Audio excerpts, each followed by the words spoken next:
Most people think that Happily Ever After is where the movie ends, but in fact, that's only Act 1. The real story begins after the wedding bells stop ringing. Today, we're rewriting the script on marriage and helping us all tell a better story. When we watch movies about romance, we think that it just happens. There's something magical. There's chemistry between two people.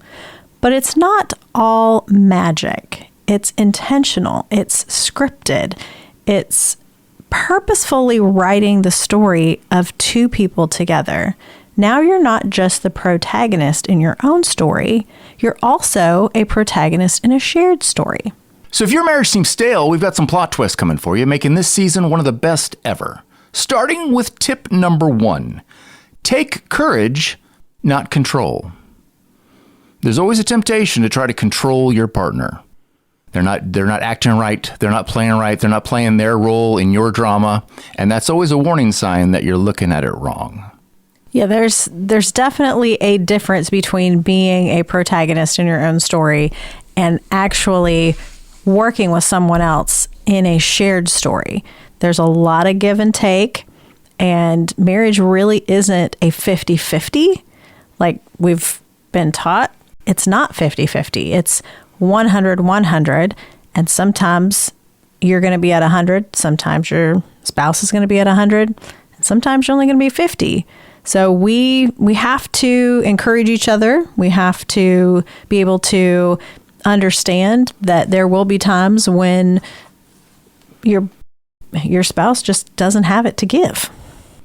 Yeah, it's easy to get frustrated and confused and look at your spouse as maybe an obstacle to your plan or a tool for your goals, but those are the wrong way to think about things. You know, control feels safer, but it kills your relationship. That's true. And we don't want to kill the relationship. Marriage is hard enough without going out there and saying or doing things that are going to discourage your spouse from helping make the marriage work. I guess what I'm just trying to say is that if you get in a stuck season with your partner and you feel frustrated, if you have hope, you can sit with that discomfort a little bit. If you have hope that you're growing and that you're getting and maturing and that you're getting better. I think if you've built a foundation, so you first get married, you have a honeymoon. Hopefully the honeymoon was great. And then you get into the daily grind of what the marriage looks like. If you can build a foundation of trust and vulnerability and encouragement in one another, if you build that foundation, then when those trying times come, you'll better be able to handle those situations that come up and ask the right questions. Hey, honey, it seems like you're really struggling. Is there anything else going on that I need to know about? Is there anything that we can talk through to see where we need to go next? Which brings us to point number 2. Don't be afraid of healthy conflict. You don't get mean, you don't get mad, but you don't shy away either and bottle it all up and pretend like nothing's going wrong. Yeah, I wouldn't call myself shy. You're saying that you communicate your conflicts well? Maybe not well, but I'm not shy about letting you know when I'm upset about something. That is accurate. That could not always be said for me. There was a time early in our marriage where I'd been quiet. I was trying to hold on to this happily ever after. It's like we're married, we're all together, everything's going to be great. If I can just keep swallowing my frustration, it'll all magically fix itself.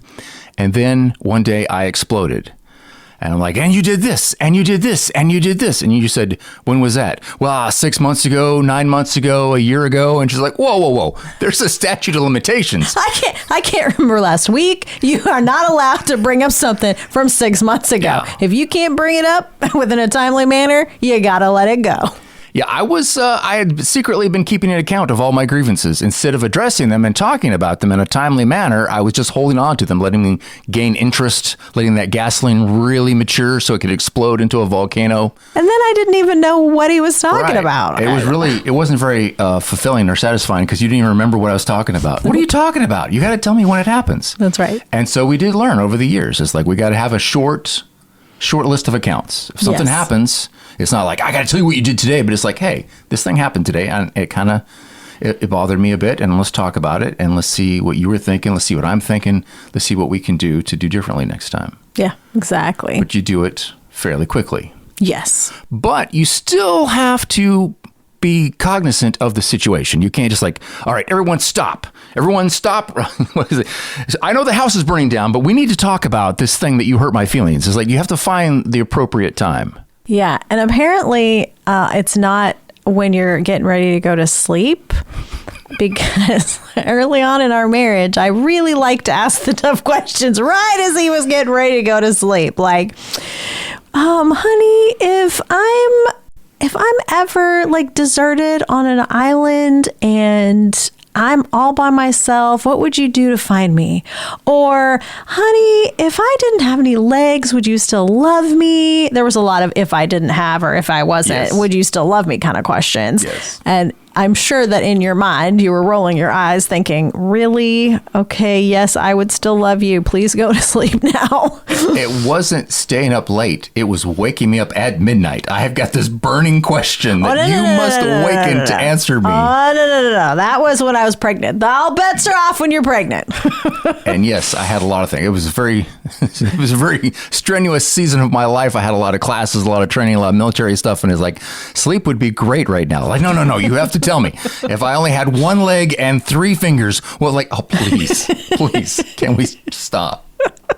So yes, you got to find the right time. So sometimes when you're angry, you want to take some time to walk away so you're not speaking in anger, but you don't want to put that snooze button on it and never come back to it either. You want to walk, you want to give yourself an hour, give yourself a day, a very specific time limit, and come back and have that conversation. So speaking of emotions and anger, that brings us to tip 3. Emotions are the first word, not the last word. Yes, and you need to respond appropriately and not out of anger, or you really have to have your emotions in a good place before you start a conversation with somebody about their emotions. Yes. As we've mentioned many times before, your emotions are part of a primitive guidance system. Your emotions let you know that there is a problem and something needs to be handled. They're not so good at telling you what you should do to handle that problem. You're like screaming or choking people out. Not good solutions. The emotions tell you there's a problem, but then you got to shift from that system 1 into system 2 and actually calm down and reflect. Okay, so how is the best way to address this? What frameworks do we know? What have we learned over the years? This is really annoying. It feels like there's a crisis light going off in the back of my head, but I'm not going to scream and holler. That's going to be counterproductive. How are we going to address this productively? If your emotional temperature is really high, if you're feeling really strongly about something, you need to breathe and you need to take some time, get that emotional temperature down a little bit before you have this weighty conversation. It's never going to be good. And you are not going to be able to get your point across and make some positive changes in the relationship if you are still so upset about something that you can't accurately communicate how you're feeling and the change that you want to have made. Because when you're angry like that and your emotional temperature is really high, it's always never you. And those aren't going to help make the positive changes in the relationship. No. And, continuing on the system 2 thing, you need to also question your interpretations. Like something happened. It was like, oh man, she knows that that's my least favorite thing in the world. That is a calculated insult. This is just a barrage. She hates me now. I'm going to come home and the house is going to be inflamed.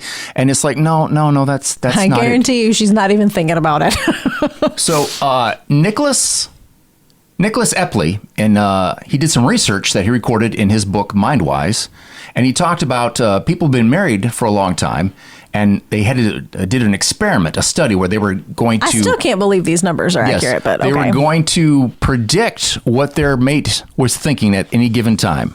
They had this survey that they recorded. They recorded situation after situation, and statistically, these long married couples were able to guess what was going on in each other's brain 35% of the time. Still. With complete strangers, they could do it 20% of the time. Being married for decades give you an extra 15%. I would like to know the difference between the man versus a woman in that scenario. If you ever watched the Newlywed Game back when that was a TV show and stuff, you could just remember we did that. We were at a party one time, and it's like, remember they said they said, "What is your wife's perfume?" I remember this because I said, "I don't know what it's called, but it smells terrible, and I wish you wouldn't wear it." And you said, "You said this in front of all our friends," and I'm like, "Oh yeah, I probably should have." Timely communication. I should have been listening to that previous tip over there, and for sure, So for sure. I didn't know, and I think sometimes too, like it's the time when you ask a certain question. So sometimes you can ask a certain question, and your mind thinks about one example, but then you can ask that same question another time and your mind thinks about a whole different example. So even though you're asking a specific question, depending on the memories that you have, it could go a couple of different directions. Priming is a thing, man. Depending on what memories and associations are primed in your memory, the conversation go a whole different way. On the Newlywed Game, if you say, hey, what is your wife's favorite food? Okay, well, your wife's favorite food might be lasagna on Wednesday. But if it's Friday, she's thinking about pizza. Okay, because the pizza night was always Friday at her house. So it really just depends sometimes. Sometimes there isn't always a concrete answer to something. That's true. I will say that Canadian bacon and pineapple pizza will always be the right answer for pizza. I mean, you can't go wrong with that. That's true. Yeah. So to kind of sum this point up, emotions are like a warning light. They let you know what's going on, but they're not the last word. Okay, don't act out according to your negative feelings. You have to put in the thought. And don't get lazy if you have positive feelings about your relationship. You still need to put in the work. The emotions reinforce action, but they don't dictate it. That's true. And if you have problems with emotion words, there's all kinds of guides online that you can look up to help you with emotional words, to help you better communicate with your spouse or other relationships as well, friendships or other expand your vocabulary of emotions. Exactly. And that's true. Because a lot of people, we don't have a lot of, I'm going to speak more for guys, don't have a lot of good words like I'm happy, I'm angry, my day was fine. Right. Right. To be able to expand on that a little bit, maybe. And that's part of the work with marriage. Marriage is work. It doesn't come natural to give yourself 100% of the time to another person. You have to work at it, and you have to be able to do some research. Go online, look at things that could possibly help you in your communication, in date nights, and problems that you might have. There's all kinds of great information out there. And on the topic of things that can possibly help you, brings us to our next point. Seek out mature help. This point is so important. If you don't get an outsider's opinion on what's happening, then you will write the story to benefit yourself every single time. You are never going to make yourself be the bad guy. And you need other people to come in and help you see where you might not be getting it right. You're kind of missing it. And you need them to help you to do that. And they need to be mature people. You need to seek them out deliberately. You don't need to find the person that's going to say, oh, I told you he was no good. He's terrible and he's rooting against your partner. That is not going to help you.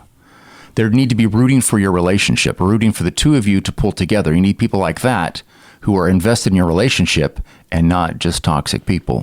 We've talked previously about how you need to have people who are further in the journey than you are. And then you also need to have people who aren't as far in the journey as you are. So even in marriage, we talked about this from just a personal perspective last time. But this time, when we're talking about marriage, you need to have people who are in relationship who are further on the journey than you. And then you also need to have another couple, at least one, that isn't as far on the journey that you're helping. So you have somebody helping you and you're helping someone. Absolutely. Now, finding a mentor or even a counselor, that's not quitting. It's not cheating to get help. Your relationship is one of the most valuable things that you're going to have, and also one of the most trickiest things to build. There's tricky phases. There's all kinds. It's complicated. Why do you think the divorce rate is so high? It's not cheating to get an outside expert opinion. It's not cheating to go to the mechanic and say, hey, it's making this weird noise. What can we do about that? Yes, absolutely. Please do. Don't. A lot of guys that would take their Porsche to the mechanic, but I'm not going to take my wife to talk to anybody because we'll figure this out. My manly stubbornness will get through this. Your manly stubbornness is going to get you somewhere and probably not anywhere you want to go. Yeah, it's kind of like the man who doesn't want to ask for directions and ends up, all over the place because didn't want to stop and ask for directions.